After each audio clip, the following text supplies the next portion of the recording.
everyone doing? Hope everyone's having a great week.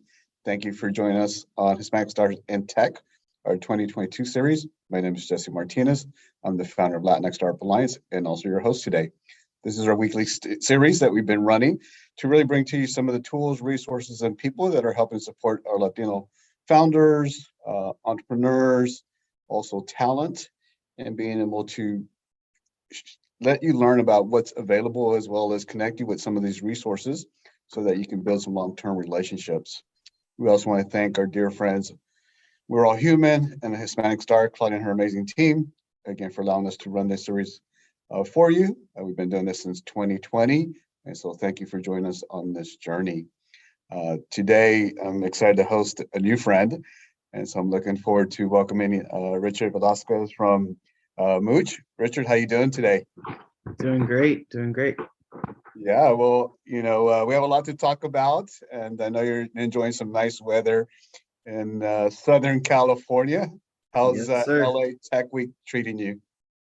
LA Tech Week's a different vibe than San Francisco or Miami. The first day I wore my Mooch shirt and I was the only founder wearing company swag. LA is a bit, fancier, a little bit more buttoned up. So second day I had to wear my button-down shirt, fit in with the crowd. But it's been good. Lots of investors here. I met some really cool founders too. Well, that's great. I know, there was a lot of people that were going to show up, and so glad that you're taking or being a part of it. And so, what do you call it? I know it looked like a busy agenda, so It's so it can busy. be it can be a little overwhelming. Definitely. You made me chuckle about the whole like startup gear versus buttoned up. That was my first experience here in being back in Houston as well. We went to a Rice business plan competition. Yeah. Nice hotel, and everyone was buttoned up. I was like, oh, I forgot. I'm back in Texas at night in Silicon Valley, so I understand that feeling. Yeah. Yeah. Well, looking forward to having you share more about the work that you guys are doing at Mooch, and just excited to have this conversation. But one of the things we always like to do is just cover a little bit about who you are, and talk about your journey. And you can take this back as far as you like, and just talking about how you got up to where you are today. Okay, cool. So I like to start my story. I was graduating high school. I grew up in Miami and I went to the University of Florida, and I went there to study advertising. And so once I got out of school, I won this job contest on Twitter to work with this San Francisco ad agency. And the job contest was this contest called Tweet Your Brief. And the idea was that they would send out the kind of business problem and you had to come up with the communication solution. And one of the challenges was for this charity called 826 Valencia. It's a charity here in San Francisco, or where I live in San Francisco, where they teach and help underprivileged youth with writing programs. And so I really wanted this job, but I also felt like I could be really impactful if I helped this charity. So not only did I come up with the strategy, but I built the website, the campaign, the ads, and kind of put in the tweet just the link so they could have it if they wanted to use it. And so, part of the things that we have to do as a community is like we need to do extra to stand out. And so that's 90% of the battle, is just doing that extra to stand out. So obviously I got on their radar, got the interview, didn't get the job right away, but I got it like 2 months later. Moved out to San Francisco. And then I realized how bureaucratic the ad industry is. I'll never forget this. I was in a meeting for a client, not to be named, but I was in a meeting and we were going over bullet point 3 on slide 46. And there was like 30 people on the call. And I was like, I can't be doing this. This isn't right. So It sounds painful. it was. So I left. I started driving for Uber, kind of figuring things out. Classic millennial moment, right? We all change our careers. So driving for Uber, and my then girlfriend, now wife, she's like, well, why don't you try learning to code? We're in the Bay Area. This was like 2015, Yeah. 2016 maybe. No, 2015. And so like that's a good idea. But those coding boot camps were really expensive. So what I would do is I would wake up really early, like 5 in the morning, drive for Uber, do like the airport trips, catch rush hour, and then wherever it left me, I would find somewhere to park and code. And then I would repeat it for the evening rush hour and then go to sleep and just repeat. And we needed to make sure we had enough saved up between my then girlfriend, now wife, and I to have me not work during the boot camp. So I did the boot camp, basically slept there, ate there, was there all the time, trying to get the most out of it, right? And when you come out of a coding boot camp, all you really know is how to Google things. You know, like how things work, but not the right way to build it. So my job search, I really focused on finding a good mentor. That was my top priority because I knew what I didn't know. And that's actually pretty empowering. Once you enter the black box and then you see all the things you don't know, it's really helpful to have a good mentor. So I got this awesome mentor at this company called Zap Labs. And they were doing real estate technology apps like Zillow, but for the mortgage brokerages. So like Century 21, Coldwell Banker, etc. So I worked there for a while, definitely learned a ton from my boss, and Facebook reached out. And so Facebook asked like, do you want to interview with us? We like your resume, blah, blah, blah.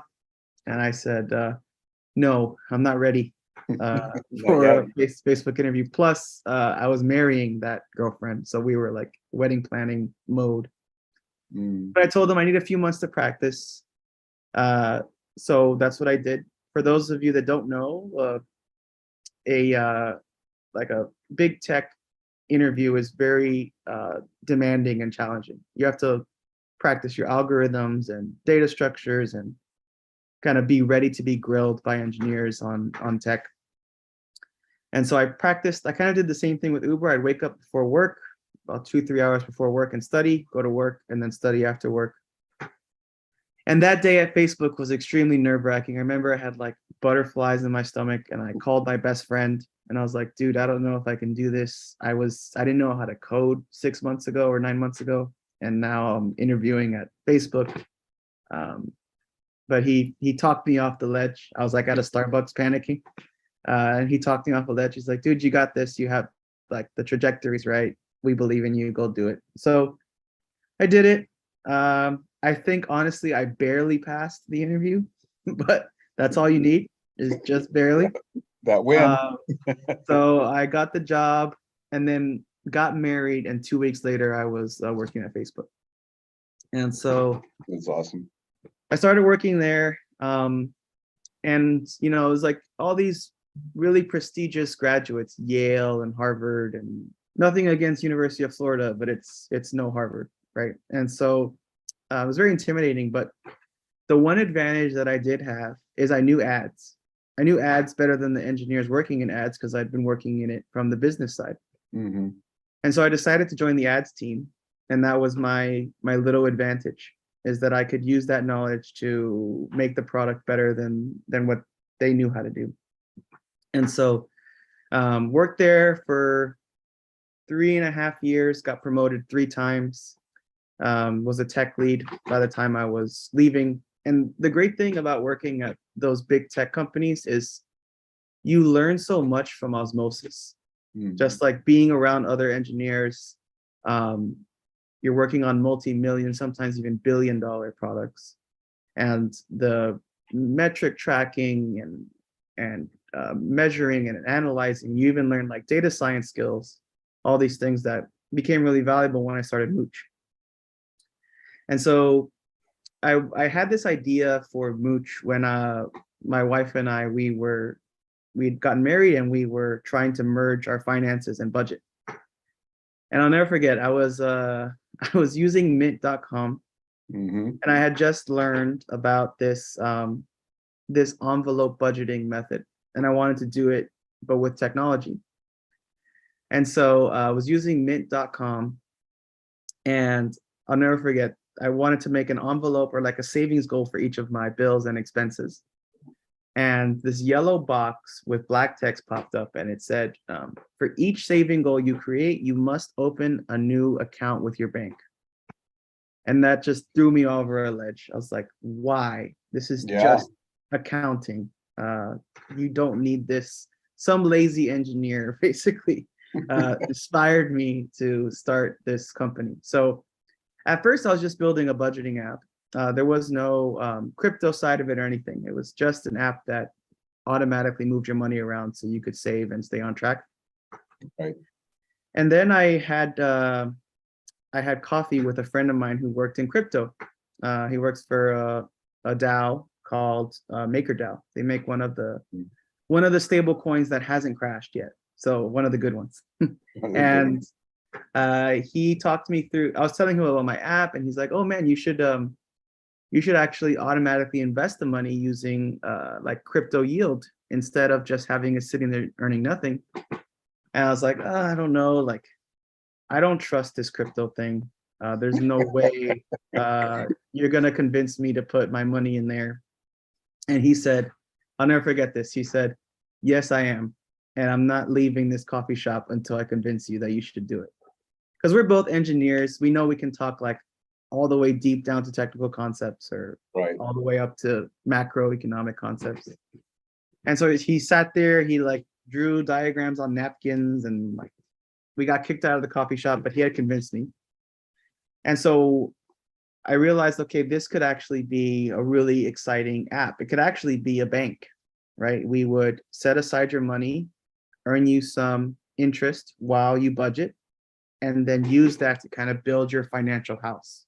You start, that's kind of the first step of your financial journey, is budgeting. And then you need to build investments and savings. You need to build retirement and disability and insurance and life insurance and all this stuff. And so I put some ads on Facebook, like, come meet me at Starbucks. I want to show you my app. Because I wanted to be able to be sure that I could convince regular people, non-tech people, that this blockchain thing can be safe if you do it the right way. Right. And so the feedback I kept getting was great. It was like, oh, I love this. I don't have to worry about how much I'm spending anymore, because I can't overspend if my money's not there. My bills are going to stay on track, blah, blah, blah. So it was really good feedback. So I started working on it around my Facebook job. And then I very quickly realized that I needed a finance person. I had enough education on product and I can build things, but I don't know my way around Excel. I certainly don't know my way around a sophisticated financial model like this. You have like transaction costs and interest rates and variable interest rates and all these things. And so this is right when COVID hit. And so I couldn't just go out and meet people. So I posted on Reddit on r/co-founder. And the thing about being an engineer on r/co-founder is you're kind of like the pretty girl at the party, because so many people have ideas, but they don't have an engineer. So unfortunately, I got a lot of reach outs for people trying to pitch me their idea. But this one guy reached out. His name was Kevin. He had a master's from Harvard in finance. He was working in banking and fintech consulting. Like, okay, this could work. He's working for E-Trade at the time. And he was amazing. I hired him as a freelancer to try it out. And he was the kind of person that you could just throw a problem at, a very ill-defined problem, and he would just go fix it. So he did like which banking partnership we were going to choose, the financial model, the how much interest we can afford to give, and how much we have to keep for ourselves to cover the cost. And he kind of figured all that out. And so after that 5-week tryout, I said, okay, let's do this. So we started a company together before meeting in person. We actually didn't meet in person until we raised our first check. The new world. a COVID co-founder story. And so he starts working on the marketing, because he's not a coder, so he can't really help there. And he's the kind of person that you can throw problems at, like I said. So he's like, okay, I'm gonna start building up the wait list. Let me like figure out how we're gonna market this thing. So he's trying a bunch of things. He's trying Instagram and Facebook ads and search ads, and nothing's really working. And I told him, oh man, we really got to try TikTok, because TikTok was kind of starting to blow up in during COVID. And my old advertising brain was like, the ROI on this content is higher than really anything else. And he's like, I don't know, like TikTok is for dance videos and thirst traps and kids. It's who's gonna want to talk about money on there. Like I'm like, let's just try it. Like throw pasta at the wall, see what sticks. Yeah. So there's no videos of you with the money gun? Not yet. Not yet. Maybe when we sell the company, I'll do that. All right. But so he does some videos. They do pretty poorly, and we're about to give up on TikTok. But during that time, we were doing an MVP test using Venmo. So the idea behind the app is we automatically transfer the money that you shouldn't be spending, and then transfer it back plus a cash bonus when you hit a budgeting goal. And so we figured out we could fake the experience with a spreadsheet and Venmo. You just created this spreadsheet and it would automatically figure out, okay, on this much you need to Venmo Mooch $500. On this day, we'll send back $503, and that'll be your budget experience with Mooch. And that test was going really well until Venmo froze our account, because they're like, what the hell are these guys doing sending money back for? So they froze our account. So like, okay, the experiment did well, but let's share the spreadsheet so that if people want to do this themselves, they can.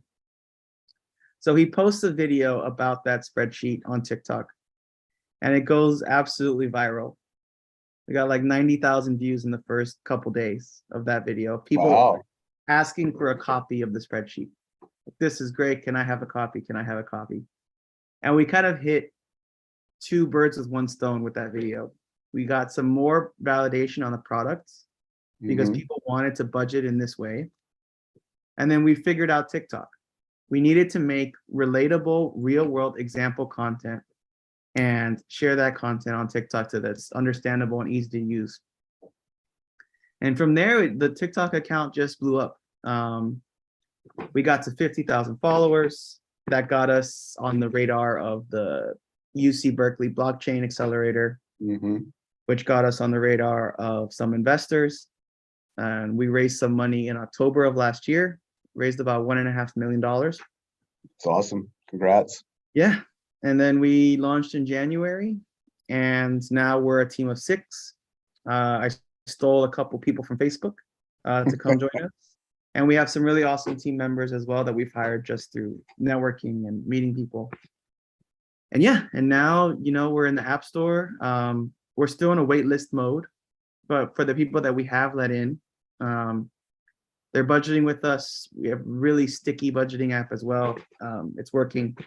And so, yeah, so that's kind of what's going on. That's the story. Yeah. Well, thank you for sharing. There's a lot there. And so, so let's just go a little bit back and just think about, you know, we always talk about education. And so University of Florida. And so, you know, how did you know you wanted to go there? You know, what were the conversations that led up to, you know, taking that higher education pathway? Yeah, so I was a spoiled little brat in high school. So my parents put me in one of those all boys private schools. So I was very lucky to have that, but I completely blew that opportunity. So most of my friends in high school were going to Yale and Stanford and all that stuff. And so really it was peer pressure for me. So when I finished high school, I went to a community college for 2 years, and then University of Florida was basically the best kind of ROI for, it was in-state, so it was cheaper, and it was the highest ranked public school in Florida. Right. And so it was like the perfect choice for me. And so really it just came down to peer pressure. Like all my friends are doing it, so I guess I should do it too. Yeah. Okay. And then how did you I guess when did you learn about your technical aptitude, right? And so you went from kind of the ad side, which, yeah, there's some analytics there, but Yeah, you eventually jumped into coding. And so what does that look like for you? I think honestly, it's like that first month when you're learning to code by yourself, or like in whatever capacity that is. It could be an online class. Hmm. It just felt like a click. Like everything, it never makes sense when you start. Like it's so overwhelming, Yeah. but then the pieces just they kind of start to click. And so for like I have a lot of friends that ask me like, oh, should I do a coding boot camp? Or even my younger siblings, they ask me about it. And I say like, you just gotta try it. Yeah. Kind of like drawing, or like sometimes you might like it, you might not, you might have the brain for it, you might not. Yeah. A lot of people say like coding is a lot of math, and like they get scared off by that. Mm, It's actually more logic than math. There's mm, some math, but like I would say I got like a D in calculus, yeah. and I'm doing okay. Um, so it's more like algebra, especially if you do like UI, like just laying out the components and where they go. There's some math there, and Right. obviously with Mooch, there's a lot of math around transactions and dates and Right. all that stuff. Um, but yeah, I think like don't be scared by the math thing. There's so many free resources now that you can figure out if you like it. Harvard has, or sorry, Stanford has their introduction to iOS class for free. You can watch that online. That's a great place to start because iOS is very sandboxed. Like you're just Mm, in the Apple world. So everything's already built, like maps, dates, calendars, phone calls, email. Like Apple has their own ecosystem. So that's a great place to start. That's okay. where I recommend people start. If you want to try it, you can just go watch the lectures and see like, are you getting excited by this? Do you want to try yourself? Hmm. Yeah. Yeah. Well, thank you for that. And then how did you learn about the Twitter opportunity or Um, contest? my my friend who went to the University of Florida with me, she was a designer at that agency, and she messaged me because she knew that I was looking for something out of Miami. At the time, I was working in Miami at a Hispanic agency, Marca Miami. Okay. So I was doing ads for like Telcel, Dish Latino, some like it's more Hispanic oriented advertisers. Got it. Yeah. Got it. And then when you went to select your boot camp, are they still around, or how did you determine which one to choose? Um, so part of it was like I decided I really wanted to do iOS. So there weren't a lot of iOS boot camps, and there aren't any now. I think there's only one or two. Yeah. Um, Probably because the job process, like it's a bit harder to compete because so many people want to do it on iOS, but I still think there's way more demand than supply. Um, Mm, they're not around anymore. They actually did a really smart pivot. They pivoted to providing infrastructure for high schools to teach CS classes. oh, okay. So they provide the materials and the kind of the web portal and all that stuff so that students Mhm. can go and teach teachers can go and teach the concepts without having to build all the coding tools and all that stuff. Got it. Yeah, I think the only one I know of is CS for all. Mm, Yeah, I think General Assembly's one, App Academy. They have an interesting model where they just take a percentage of your salary for the first few mm, years. Don't know how I feel about that, but also on the front end, like my boot camp was $14,000. So some people, I was able to get a loan to do that, but some people aren't able to. So you got to take what yeah, you can get. right, right. Yeah. Well, I love how you were a driver for Uber and saving and then coding on your off non-driving hours, and so just leveraging your time, right? Time and Yeah. resources. Yeah. Yeah. And So then it's a really high ROI investment is, investing in yourself in a new skill, whatever that skill is. right, right. Yeah. Yeah, exactly. And then I find it awesome that Facebook found you. Yeah. I would never have applied. I'm not worthy, you know. Yeah. But the interesting part too, not to like talk myself up too much, is they reached out to all my other friends from the boot camp too. Mm, Um, the difference is I just said that I would try it, and some of them told me that they just weren't even going to try it. And so sometimes you can just be holding yourself back. yeah. And so I remember I had one friend. He was I actually referred him to the company I was working at, the real estate company, and he got reached Hmm. out to too. We went to the same boot camp, graduated at the same time, working the same job, but he didn't believe that, or he didn't want to put either. He didn't want to put in the work, or didn't believe, or a combination of both. Um, he's a really great guy, one of my closer friends, but sometimes it's just like you gotta make a bet on yourself. You do. You do. It's so important. And you have to be able to take that chance, right? Mhm. Yeah. And then I love the thought around how you just found or you seek out these mentors. And so Mhm. talk a little bit about that, right? So we always talk about the importance of mentors in our life and our career journeys. And so, there's always usually a handful that are pivotal and Yeah, right in that journey that you have. And so maybe talk about one or two. yeah. So probably the first mentor I had in my professional career was actually the guy who hired me to work in brand strategy at the agency in San Francisco. Um, he had a really good way of making complex political, when I say political, I mean corporate politics, complex political, kind of how all the gears, how the sausage is made into very simple concepts. And that's a very early lesson to learn when you're dealing with big organizations, is like, it's not just, unfortunately, it's not just, is the idea good? It's like, whose idea is it?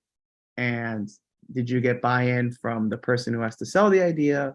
And like young people, when we come into the workforce, we don't know these things. We're kind of just like, yeah, if it makes the product better or makes the company better, then we should just do it. But there's like 8 other unfortunate, annoying things that also have to happen. So that was a good lesson. And he also just was a really smart person, and willing to like include me in the bigger discussions, not to really participate, but to listen. Um, so that was really great. Then my engineering manager at Zap Labs, the real estate technology company, he's very like father-like in his demeanor, Mm, and he just wanted us to do well. And so when we were doing code review or discussing concepts, he'd like take the extra hour to like walk us through, this is why you don't want to do it like this, and here are the negative outcomes if you do it like this, and explaining concepts like technical debt and test-driven development, and kind of some of these deeper technical concepts that he believed in, but it's hard for a newbie to really care about. Like, oh, I want to move the button to the left. Why can't I just say -20? Like, no, because then you have these magic numbers floating around your code. You don't know why it's 20, and then you support iPad too, and it doesn't work. And so you have to like mm, think beyond just magic numbers and the task at hand. So he was really good at that. Then when I got to Facebook, I had really good product mentors on like, you could be really excited about an idea, but beyond the politics of it, there's also, you need to quadrant it into these 4 quadrants: high effort, high impact, high effort, low impact, high effort, low impact. And you need to, when you think about your prioritization for you and the task you're doing, and the task you're trying to get your team to do, you have to apply that filter to it. Because like, you could invent this amazing new feature, but if it costs 3 years to build it, then it mm, doesn't really matter how great the feature is. You're not going to hit what you're supposed to hit for this quarter or this half or whatever. mm. Yeah. And so how do you identify, like he taught me how to identify what features to work on, when to prioritize them. And when you do need to make big bets, on big features that take longer? Who do you need to get on your team to get alignment, to get the feature approved or scoped or milestoned? So that's really helpful. And that lesson is really helpful at Mooch because there's so many things we could be building.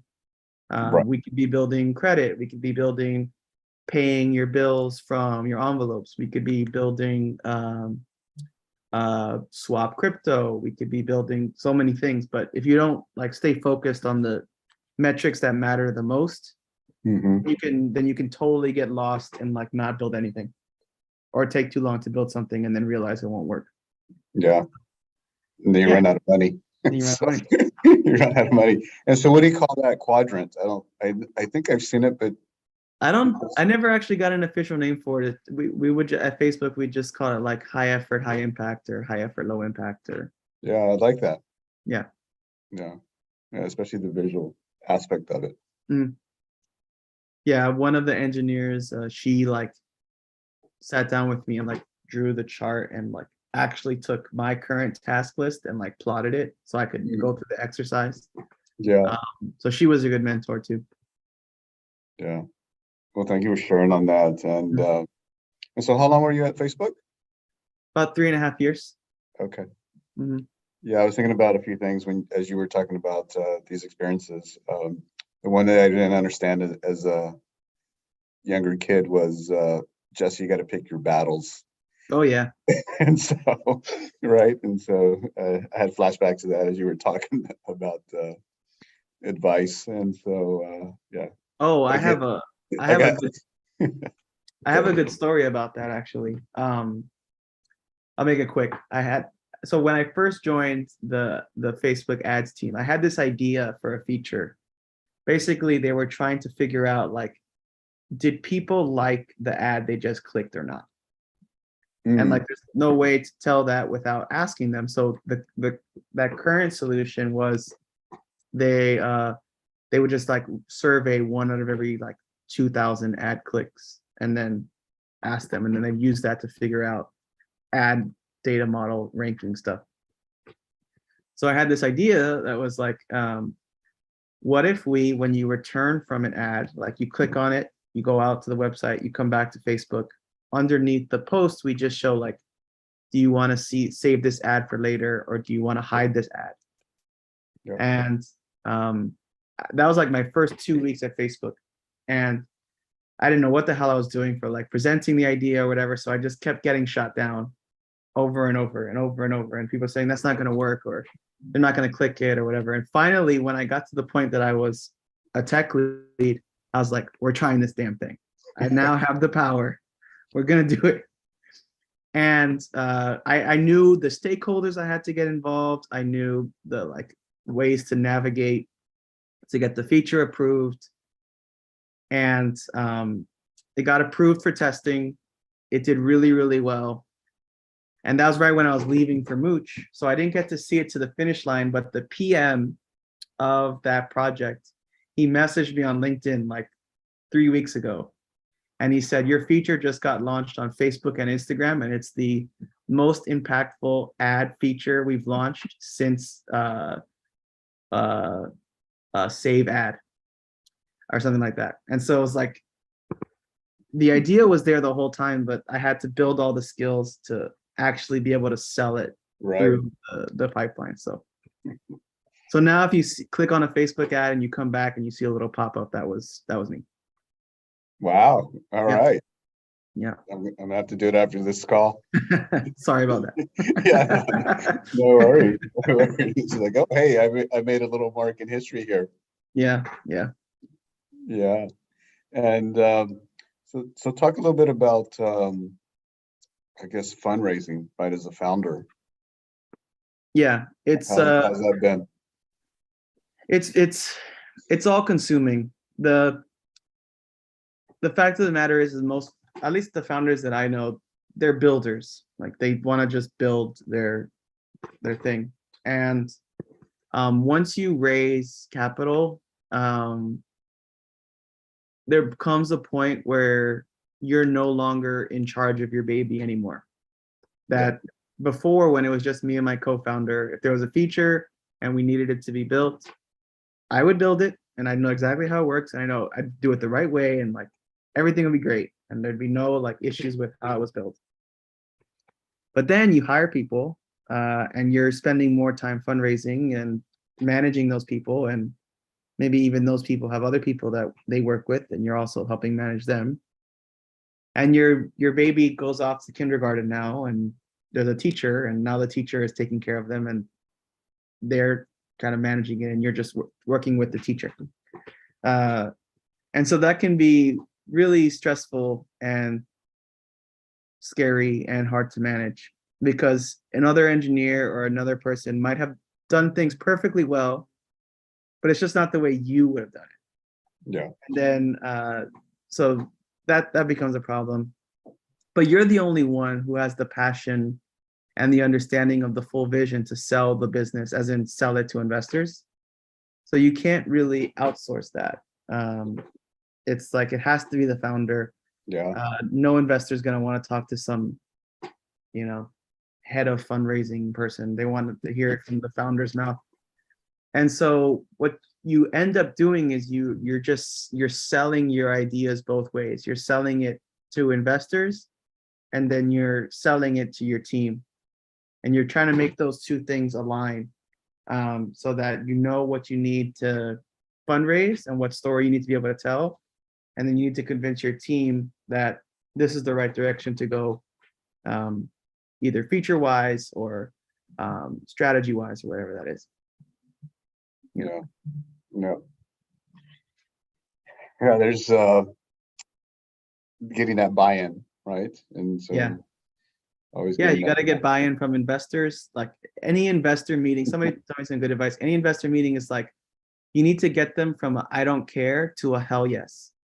You can't just get them to a yes or a maybe. Yeah, you got to like get them all the way over. And so if I could go back in time and talk to myself before I started fundraising, I would tell myself to start building your network of connections with investors now. Don't just wait until you need to fundraise, Yeah. because it's a lot harder to get them from that zero to I don't know or care about Ricky to oh, this company is so exciting, I need to put my firm's money in. Yeah. Very well said. And yeah, we talk about that a lot. Is like, don't ask for money when you need it. Yeah. Right? Go build. I wish I could go tell myself that. Go build those relationships, and these are long-term relationships. Yeah. They're definitely not overnight. Yeah, exactly. So important for our founders, and maybe talk a little bit about what's been your experience as a Latino in tech, and as you see the landscape, right? I've been in the space for over 10 years, so I have a different perspective. And it's been great to see all these numbers, still small compared to the overall. Mhm. But yeah, what's been your experience thus far? Yeah, so a few things come to mind. The first immediate thing that came to mind was is the time I spent at Facebook and how few Latinos there were there. So I was on a team of, say, like 300, and there were two of us that were Hispanic. One other was a Cuban guy. He was on a different team, but still in the same org.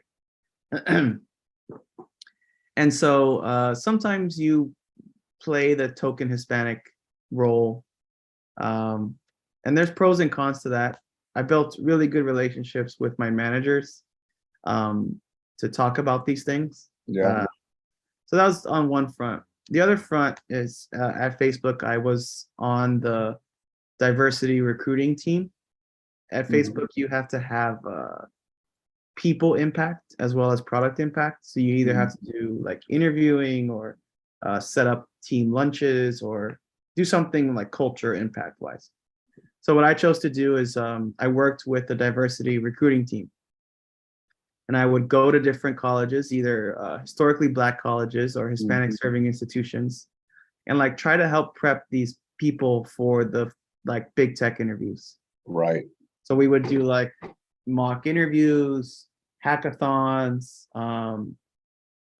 technology presentation competitions, panels, to try to expose them to like what you need to do to be ready for these interviews when you graduate.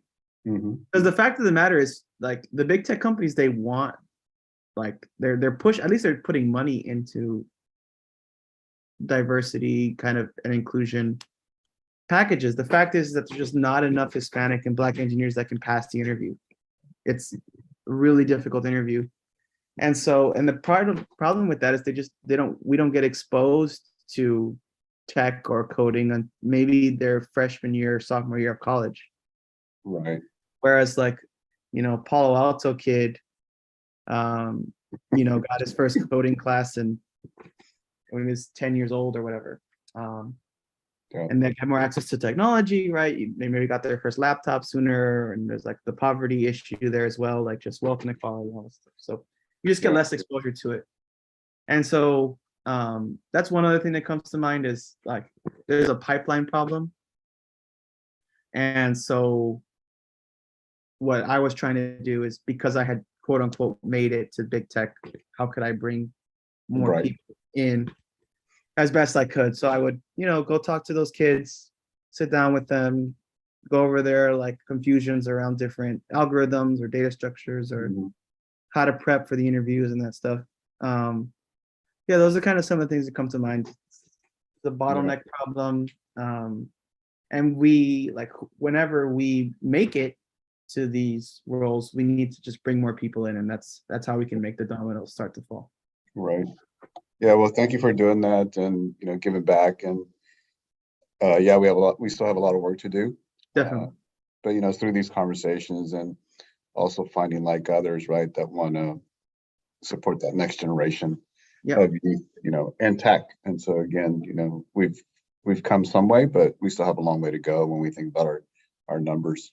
Yep. 100%. Yeah. So cool. I'll definitely circle back on that. And then, so for Mooch, what's next for you guys? Yeah. So right now we have a wait list. We're in the process of switching banks, essentially. So once that's over, we'll be able to remove the wait list and start letting people in.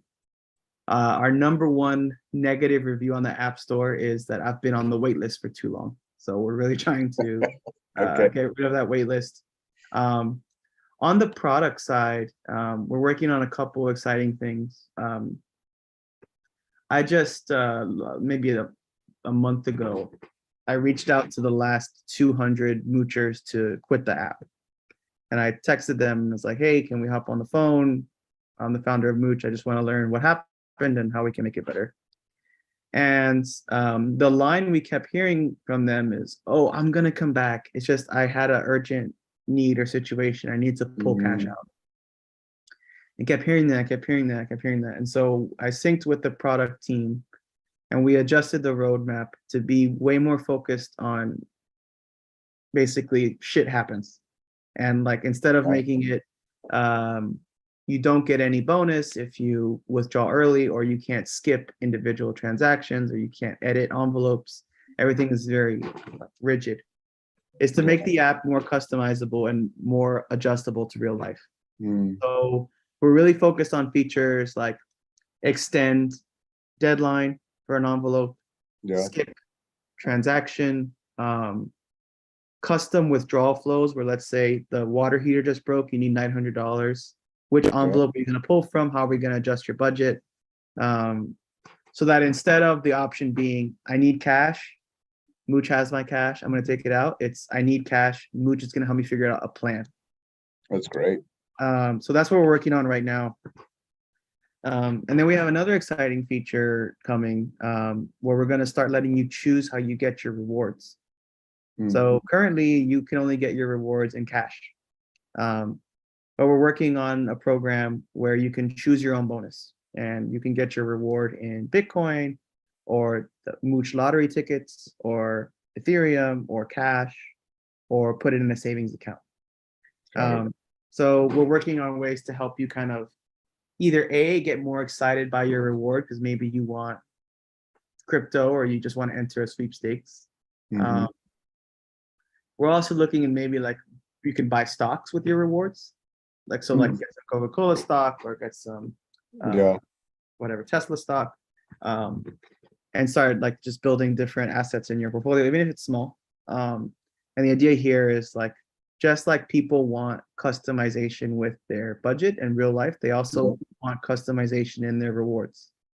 And so Yeah. we're building out a system that will let you kind of customize. And some people want the lottery ticket, I want a chance for $50,000. Yeah, that's funny. That's fine. Or I want crypto, or I just want cash. And we want to support those people because at the end of the day, what we're trying to do is make sure they stay on their budget. And if we can incentivize them better, then we should. Yeah. Yeah, well, that makes a lot of sense because it is life, right? And Yeah. things happen. Yeah. And so I think many of us have been guilty of, oh, I had this emergency pop up. What do I do? Right. I need money. And so how do I secure that money? Yeah. To address the situation? Exactly. And the Mooch app doesn't really account for that now. It's it's like a pass fail class. And that's not how life works. So we're adjusting accordingly. Yeah. Yeah. That's cool. Very cool. Well, for our audience, how can they be of help? How can they support you? How can they support Mooch? Yeah. So if you want to be you want to use the Mooch app, you can find us on TikTok, Instagram, all the social media, Snapchat at a Mooch Life. So a Mooch Life everywhere. That's how you find us. And then we're also going to be hiring soon on the product role. We're looking for a product manager. So if you know someone that really cares about this problem, that'd be great. And then also we're fundraising. So any investors or connections to investors are also really helpful. And you can add me on LinkedIn for those. Okay. Yeah, I was just going to ask, what's the best way that someone can get in touch with you? Yeah. So LinkedIn. I think I'm /Richard Velasquez on LinkedIn. So pretty easy to find me. Okay. And Mooch, you can search under Mooch too. Yeah. Yeah. Very cool. Well, we have a few minutes left here, so I'll put it out to the audience. If you have any questions for Richard, put them in the Q&A, and we'll be sure to ask him while we have him here live.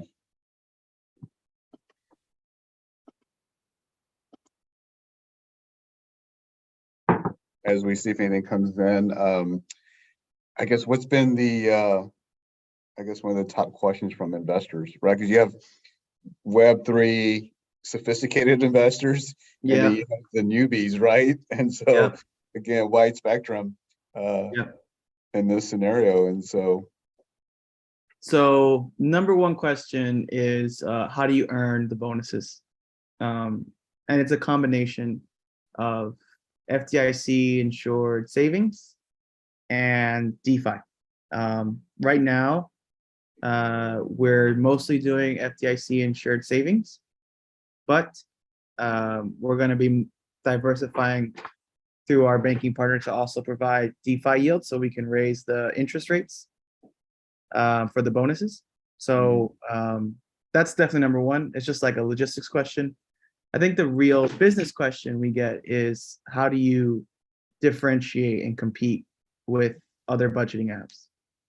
And I really like our answer to this question. So the first and kind of major one is 80% of people quit budgeting apps in the first month or two. And the reason why they quit is it either didn't work for them, and so they don't use it. But the interesting part is that when it does work, they also quit. And the reason is because really most people don't have that many fluctuating expenses. They have like entertainment, groceries, maybe travel. But once they know how much they can spend on those things on a month-to-month basis or week-to-week basis, they don't really need to go back and check their budgeting app to know that. They might check it once every 3 weeks or 3 months. Right.